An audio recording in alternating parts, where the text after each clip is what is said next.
囡仔伫休热的时，会使有特别的学习体验。日轮乡来回高小咧配合教育部夏日落学计划，办木工教学课程，带囡仔做这椅仔，体会到这个做木工的趣味，嘛会加学到一项功夫。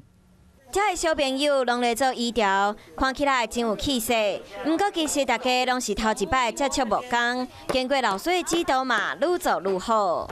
昨天有做一个今天又做一个，感觉很有兴趣。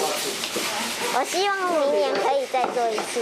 日轮乡来回国小透过夏日落学计划举办木工动手做的课程，让囡仔伫休热会当好好体验木工的趣味。